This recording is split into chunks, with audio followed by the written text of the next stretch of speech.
여러분 안녕하십니까? 광주 MBC 뉴스투데이 시작합니다. 먼저 오늘의 주요 뉴스입니다. 무안군이 다음 달 광주시와 전라남도와의 3자 회담에 참여할 예정입니다. 군공항의 소음 대책이 핵심 쟁점이 될 것으로 보입니다. 전라남도는 의료계 집단 휴진 대응을 위해 응급의료기관 44곳을 정상 운영할 계획입니다. 지난 5월 많은 비가 내려 확산한 나주 배흑성병 피해 규모가 680헥타르인 것으로 집계됐습니다. 연말 개통을 앞둔 대구 도시철도 1호선의 역 이름이 바뀌게 될 상황입니다. 지난해 시민 의견까지 모아 결정한 건데 홍준표 대구시장이 역 이름 변경을 지시한 게 이유입니다. 광주 통합공항 이전을 논의하는 자리에는 참여하지 않겠다던 무안군이 다음 달 광주시와 전라남도와의 3자 회담에 참여하겠다고 밝혔습니다. 새 단체장들이 나눌 대화의 핵심은 군공항의 소음 대책일 텐데요. 어떤 이야기들이 오갈지 미리 짚어봤습니다. 보도에 주현정 기자입니다. 무안군 주민들이 광주 군공항 이전에 반감을 갖는 가장 큰 이유는 바로 소음입니다. 상생이라는 명목으로 광주 전투비행장의 무안 이전을 추진하려 하고 있습니다. 무안군은 서남권 발전을 위해 광주 전투비행장 무안 이전을 강력히 반대해 나가겠습니다. 사람은 물론 가축 스트레스를 유발해 인구 유입은커녕 지역 발전에 발목이 잡히지 않을까 우려하고 있습니다. 제일 걱정을 보이는 소음 말도 없이 시끄럽죠. 한번 뜨면 그냥 씩 지나가면 그냥 기가 멍멍거려. 광주 통합공항의 무안 이전이 의미 있는 진전을 보려면 현지 주민들의 전투기 소음 인식차를 줄이는 것이 관건입니다. 광주시와 전라남도도 이런 부분을 특히 강조하고 있습니다. 현재 광주 군공항 일대 소음 영향권은 40여 제곱킬로미터 반경에 5만 4천여 명. 무안국제공항으로 이 군사시설이 이전할 경우 소음 예상 지역은 무안공항이 위치한 망운, 운남, 현경면 일대 19제곱킬로미터로 무안군 전체 면적으로는 4.2%, 전체 가구 기준으로는 12.7%가 영향권에 듭니다.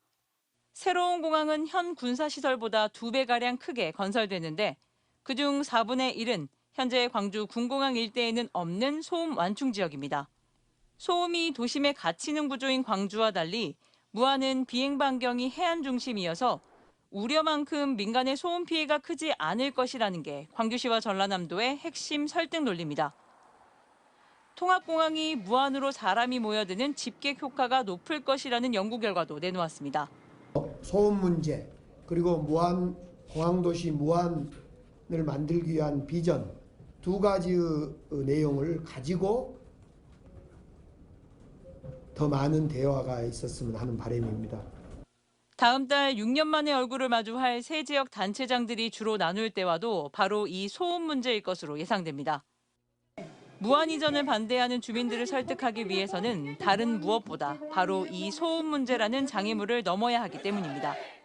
MBC 뉴스 주현정입니다.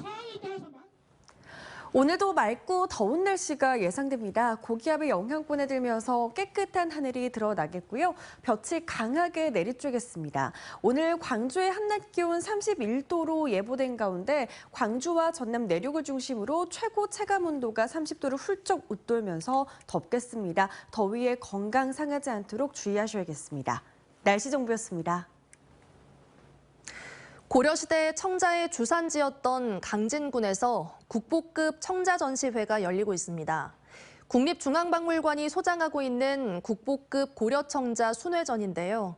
900년 만에 고향으로 돌아온 청자에 관람객들의 관심이 뜨겁습니다. 보도에 박종호 기자입니다. 절반쯤 건조된 도자기에 흰색이나 붉은색 흙을 채워 청자를 만드는 상감기법. 새와 꽃 등 다양한 무늬를 새겨 넣어 독특하면서도 화려함을 뽐냅니다. 13세기 고려의 청자 상감 기법은 중국도 인정할 만큼 기술력이 뛰어났습니다. 강진 고려 청자박물관에서 국보급 상감 청자들을 만나볼 수 있는 전시회가 열리고 있습니다. 수도권에 집중돼 있는 문화유산을 지역에서도 볼 수 있게 마련된 겁니다. 2층도 지금 다 보고 내려왔는데 생각했던 것보다 훨씬 볼거리도 있고 예쁜 TV에서 항상 보던 그 청자들이 몇 개 있어가지고 좋은 시간이었어요. 굉장히. 이번 전시는 국립중앙박물관에 전시돼 있던 국보급 청자도 가까이 관람할 수 있습니다. 특히 구리로 만든 그릇의 모양을 그대로 따라서 만든 청자 항아리에 동물 모양 손잡이와 함께 모란꽃이 새겨진 청자상감 모란무늬 항아리는 국보로 지정될 만큼 가치가 높습니다. 고려시대 청자가 전북 부안과 강진에서 대부분 만들어진 만큼 900년 만에 다시 고향으로 내려온 셈입니다. 이번 전시를 통해서 강진이 고려시대 왕실 청자를 생산한 최고이자 최대의 생산지였음을 알 수 있는 전시입니다. 도자기의 핀 꽃, 상감청자를 주제로 열리는 국보순회전은 오는 9월 8일까지 강진 고려청자박물관에서 계속됩니다. MBC 뉴스 박종호입니다.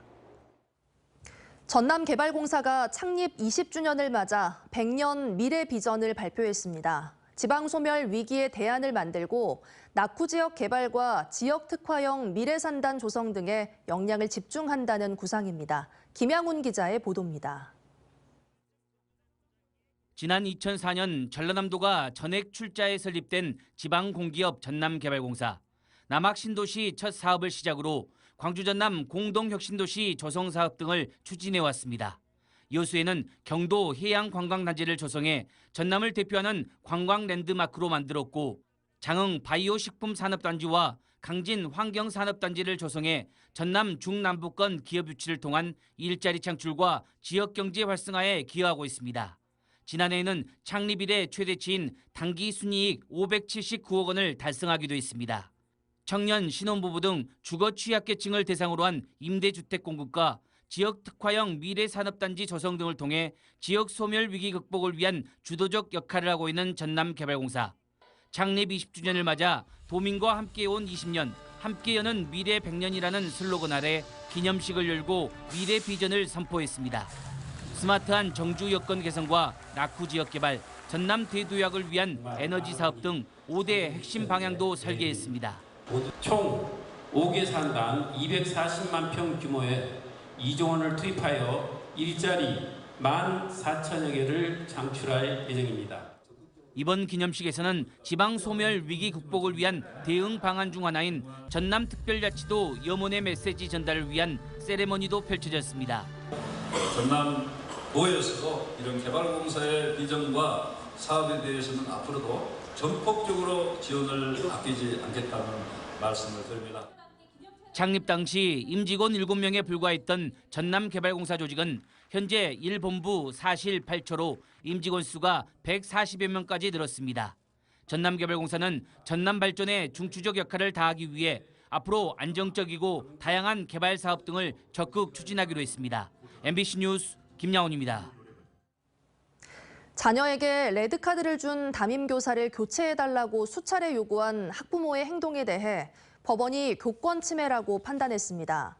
광주고법 행정일부 양형희 판사는 학기 중에 담임에서 배제되는 것은 교사의 명예를 크게 실추시키고 불이익한 인사처분이라며 학부모가 교권 보호 조치에 불복해 제기한 소송의 파기환송심에서 패소 이유를 밝혔습니다.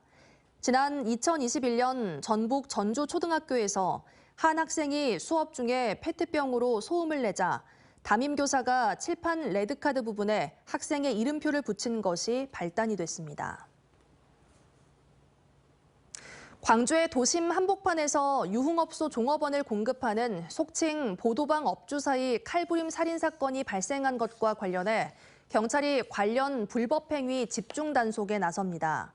단속은 합동대응단을 중심으로 다음 달 11일까지 진행되며 보도방 운영 조직 간 이권 다툼과 폭행과 협박, 공갈 행위 등 각종 불법 행위들이 단속 대상입니다.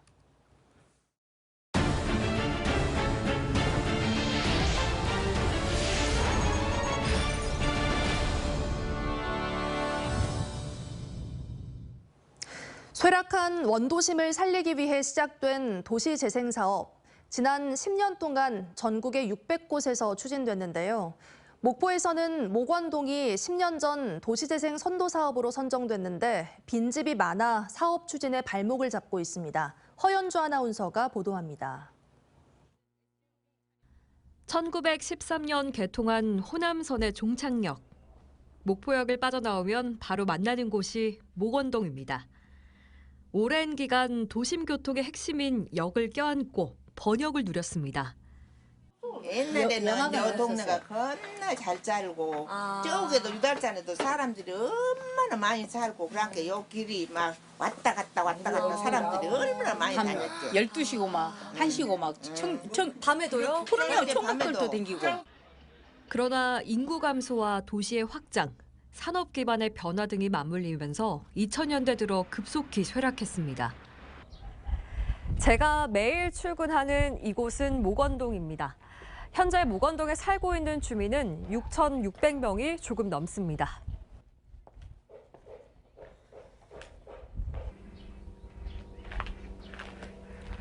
동통합으로 경계 조정이 이루어진 첫 해인 지난 2006년보다 주민 수가 절반 이하로 뚝 떨어졌습니다. 도시재생 선도 사업이 시작된 지난 2014년. 그러니까 10년 전과 비교해도 40%가량 준 겁니다. 일도 안 나고 골목이 없고 사람이 많았다께. 젊은 다 살았어. 집이 빈 집이 없었어. 너무 세 방도 살고 막 한 집에 몇 집도 살고. 지금은요? 탱탱 비어갖고 있는데 집들이 다 비어갖고. 이 옥으로 다 비어있어. 젊음이 빠져나간 목원동 주변 학교는 교실이 비어갔고 영화관 등 문화시설도 붐비던 상가들도 하나둘 사라졌습니다. 10년 전 도시재생 사업을 통해서 거리에 이야기를 새로 덧입히고 매만져졌지만 옛 활력은 없습니다. 공공 주도하는 이 방식 자체가 그 결과물을 지나치게 빠른 시간 안에 어떤 얻고자 했고 그러다 보면 좀 무리한 사업이 진행이 되거나 주민의 역량이 채성숙되지 않는 가운데 시설들이 만들어지거나 이런 현상들이 계속 벌어질 수밖에 없었던 거죠. 이렇게 목원동 골목골목을 걷다 보면 바로바로 눈에 띄는 게 빈집입니다.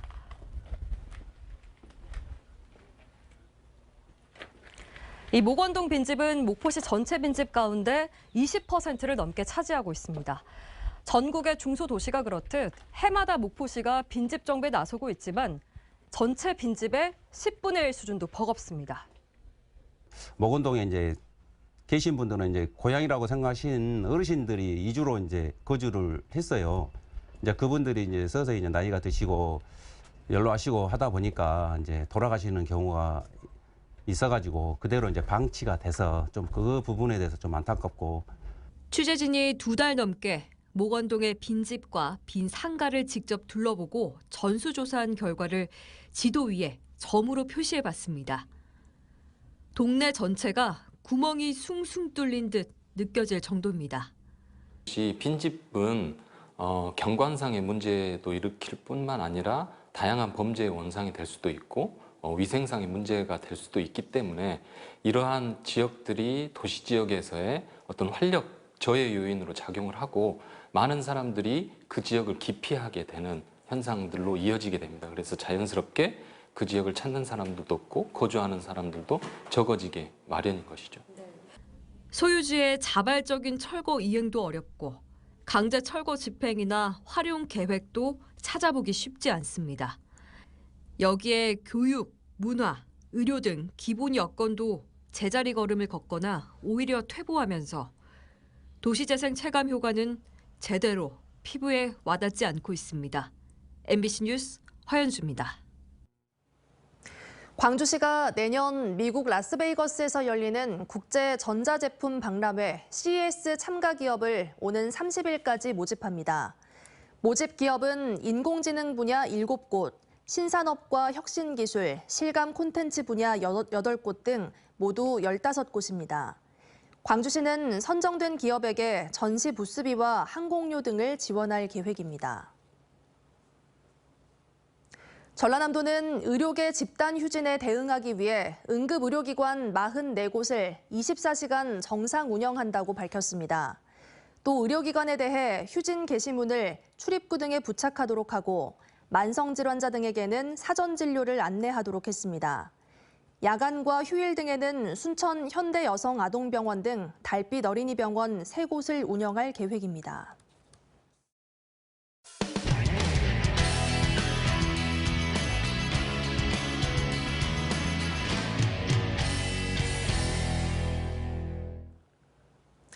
연말에 개통 예정인 대구 도시철도 1호선의 경북 경산 지역 2개 역의 이름이 최근 뜨거운 감자로 떠올랐습니다. 홍준표 대구시장이 역 이름이 너무 길다며 바꾸라고 지시했기 때문인데요. 지난해 시민 의견 수렴 절차까지 거쳐 이름을 정했던 경산시로서는 너무 황당하다는 입장입니다. 대구문화방송 권윤수 기자가 보도합니다. 경산시 하양여부에 위치한 경일대 호산대 앞에 대구 도시철도 1호선역이 새로 생겼습니다. 이름은 부호 경일대 호산대역. 부홀이라는 마을 이름에 대학 이름 2개를 몽땅 붙였습니다. 지난해 말 경산시가 공개적으로 시민 의견을 모으고 시정조정위원회 의결까지 거친 역명입니다. 1호선 하양 연장으로 새로 생긴 역은 3곳으로 오는 12월 개통할 예정입니다.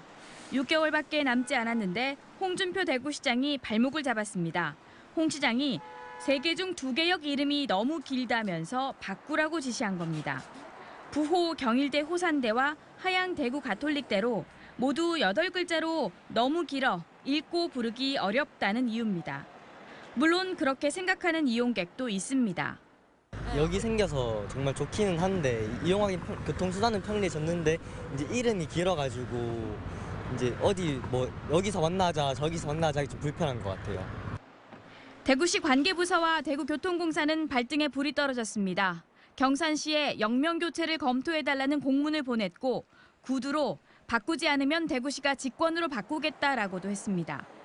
대구교통공사는 부호역과 하양역으로 줄이는 대신 대학 이름은 역 이름 아래 괄호 안에 넣자고 제안했습니다. 전동차 안 객실 표시기에 역 이름이 최대 7자까지만 들어간다며 바꿔야 할 이유를 설명했습니다. 또 도시철도 동대구역이나 대구역을 예로 들면서 하양 대구 가톨릭대의 경우 코레일 하양역 바로 옆에 있기 때문에 같은 이름을 써야 이용객들이 헷갈리지 않는다고 설득했습니다. 경산시는 대구교통공사 지침에 따라 의견을 수렴해 정했다며 갑작스런 변경 요구에 난감해하고 있습니다. 지명과 학교 같이 포함된 사항이기 때문에 어쨌든 대구시 의사도 중요하고 그렇기 때문에 학교하고 주민들하고 신중하게 검토를 해야 된다고 저는 생각을 하고 있습니다. 긴 이름이 안 되는 이유가 이렇게 많으면서 대구시와 대구교통공사가 이름을 정할 때 미리 알려주지 않았다며 불만을 제기하고 있습니다. 게다가 현재 역사 외벽 간판, 안내판, 심지어 역 내부 안내판까지 완공한 상태여서 역명을 바꾸면 교체에 수억 원이 추가로 들 것으로 보입니다. 홍준표 시장 한마디에 움직이는 오락가락 행정이 갈등과 혼란만 부추기고 있습니다. MBC 뉴스 권윤수입니다. 직원이 일을 제대로 하는지 CCTV를 통해 분단위로 감시하고 이를 근거로 월급을 깎고 사직을 권고한 업체가 있습니다. 노동자는 불법적인 감시를 받았다며 경찰과 노동당국에 신고했고 업체는 정당한 근태 감독이고 법적으로 문제될 게 없다는 입장입니다. 원주문화방송 유주성 기자입니다. 횡성의 한 제조업체에서 근무했던 박모 씨. 지난 5월 실직했습니다. 평소 근무 태도를 문제 삼은 업체가 사직을 권고했고 박 씨도 결국 이를 받아들였습니다. 그런데 마지막 급여 명세서에는 평소보다 23만 4천 원이 적은 금액이 찍혀 있었습니다. 명목은 근태공제. 근무일을 다 채웠는데도 근태공제란 명목으로 급여를 깎은 건데 그 근거로 제시한 자료는 근무 중 무단휴게 시간표였습니다. 업체는 CCTV로 박 씨의 근무 모습을 확인했고 분단위로 휴게 시간을 기록했습니다. 이렇게 한 달치 휴게 시간을 모아 23만 4천 원을 공제한 겁니다. 점심시간인 12시보다 2분 빨리 식사를 하러 가면 무단 휴게 시간 2분을 기록했고 작업을 하다 휴게실에서 10분 남짓 휴식을 취하면 이것도 역시 기록해 급여에서 차감했습니다. 이런 방식으로 하루에 많게는 92분까지, 적게는 0분까지 기록됐습니다. CCTV는 직원 감시하라고 있는 거라고 얘기를 하는 거예요. 다 체크할 거예요. 똑바로 근무하세요. 어느 시대에 사는지 정말 타임슬립되는 기분이었어요. CCTV를 직원 근태관리용으로 악용했다는 지적이 나오는데 업체 측은 법적으로 문제가 없고 오히려 억울하다는 반응입니다. 네, 저희는 이 사람들이 감시하냐고 이 카드를 단 게 아니에요. 이 사람이 어느 날부터 계속 문제가 된 거예요. 물건이 나오지도 않고 여러 가지가 있어서 우리가 한번 체크를 해본 거예요. 하지만 법조계에선 개인정보보호법, 근로기준법 위반 소지가 있다고 입을 모읍니다. CCTV 설치와 운영에 직원들의 동의가 필요하고 설사 동의가 있다고 해도 안전 보안상의 이유로 설치한 CCTV를 다른 용도로 사용하는 건 개인정보보호법 위반. 근태에 따른 임금 삭감에 관한 명확한 근거 없이 사용자가 자의적으로 급여를 깎아 지불한 건 근로기준법 위반이 될 수 있다는 겁니다. 업체는 근태 공제에 관한 규정이 있다면서도 공개는 하지 않았고 취재가 시작되자 전 직원인 박 씨에게 허위사실 유포와 명예훼손 등의 책임을 묻겠다고 문자 메시지를 보냈습니다. MBC 뉴스 유주성입니다. 강원도에서 벌통절도가 기승을 부리고 있습니다. 참다 못한 농민이 벌통 안에 위치 추적 장치인 GPS를 설치했는데요. 절도범이 GPS가 든 벌통을 통째로 훔쳐가는 바람에 덜미가 잡혔습니다. 춘천문화방송 이송미 기자가 보도합니다. 홍천에서 양봉업을 하고 있는 71살 김구영 씨. 지난달 27일 김 씨는 산 중턱에 놓아둔 벌통 여러 개가 사라진 걸 처음 알게 됐습니다. 1년에 한 몇 종씩은 해마다 잊어먹었어요. 그래서 이제 기분이 안 좋죠. 벌통 한 통의 가격은 50만 원 정도. 절도 피해액이 수백만 원에 달했습니다. 하지만 현장 인근에 CCTV도 목격자도 없어 결국 절도범을 잡지 못했습니다. 속상했던 김 씨는 당시 출동했던 경찰의 권유로 벌통 안에 위치 추적 장치를 넣어뒀습니다. 어떤 직원이 그거를 제가 한번 읽어본 적이 있어요. 그래서 우리도 예방차에서 그거 한번 그렇게 비싸지 않는다니 하는 것도 괜찮겠다. 김 씨는 벌통 안에 4만 원짜리 GPS 3개를 설치했는데 15일 만에 벌통 1개가 또 없어졌습니다. 경찰과 GPS를 따라 벌통 위치를 추적하다 이웃 주민인 60대 남성의 집에서 알람이 울리는 것을 듣고 절도범을 잡았습니다. 이 GPS와 휴대폰이 연동돼서 벌통의 위치가 실시간으로 나타나고 있습니다. 현장에서는 도난당한 벌통들이 발견됐습니다. 2차례 모두 동일범의 소행인 것으로 밝혀졌습니다. 경찰은 농촌 지역은 방범 CCTV가 적고 농산물을 팔면 증거도 찾기 어려워 검거율이 절반 수준에 그치고 있다며 농민들에게 농작물 보관소에 CCTV나 GPS를 달라고 권유했습니다. MBC 뉴스 이송미입니다. 올여름 기온이 평년보다 높을 것으로 예보됨에 따라 전라남도가 온열질환 응급실 감시체계를 강화하고 있습니다. 전라남도는 어린이와 노약자 등 취약계층의 온열질환 예방을 위해 22개 시군의 포스터와 예방수칙 자료 등을 활용해 홍보하는 한편 근로자들의 건강을 보호하기 위해 작업장에 온열질환 예방조치 매뉴얼과 사업장 자율점검표를 제공할 예정입니다. 최근 3년간 전남에서 발생한 온열질환자 수는 456명으로 올해 전남에서 발생한 온열질환자는 지난 15일까지 모두 17명으로 집계됐습니다. 올해 나주 지역의 배 흑성병 피해 면적은 680헥타르인 것으로 잠정 집계됐습니다. 지난 5월 예년보다 많은 비가 내려 흑성병 곰팡이균이 더 확산한 것이 원인으로 추정됩니다. 전라남도는 배 흑성병을 농작물 재해보험 병해충 대상에 추가하도록 정부에 건의할지 논의 중인 것으로 전해졌습니다. 전라남도가 자연재해에 대비하기 위해 벼 농작물 재해보험을 오는 21일까지 반드시 가입할 것을 당부했습니다. 벼 재해보험에 가입하면 태풍과 호우 등 자연재해로 수확량이 감소한 경우 보장받을 수 있고 전라남도는 재해보험료를 90% 지원해 농가 부담을 덜어주고 있습니다. 1헥타르당 평균 보험료는 지난해 기준 58만 3천 원으로 농업인은 10%인 5만 8천 원만 납부하면 되고 특히 유기 인증 친환경 농가는 보험료의 100%를 지원받을 수 있습니다. 오늘도 맑고 더운 날씨가 이어지겠습니다. 하늘 모습 보시면 깨끗한 하늘 드러난 가운데 볕이 강하게 내리쬐겠습니다. 광주에 오늘 낮 최고 기온 31도로 예보된 가운데 광주와 전남 내륙을 중심으로 낮 동안 최고 체감 온도는 30도를 훌쩍 웃돌겠습니다.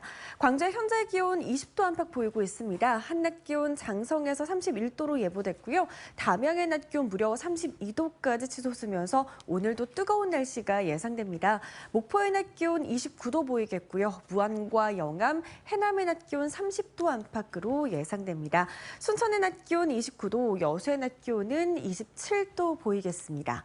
바다의 물결은 최고 1m에서 1.5m로 비교적 잔잔하게 일겠습니다. 내일은 오늘보다 날이 더 더워지겠습니다. 광주의 낮 최고 기온 다시 33도 안팎까지 오르겠습니다. 날씨 정보였습니다. 이상으로 뉴스 마칩니다. 함께해 주신 여러분 고맙습니다. 언제 어디서나 내 손안의 뉴스. 광주 MBC 뉴스 유튜브 구독으로 함께하세요.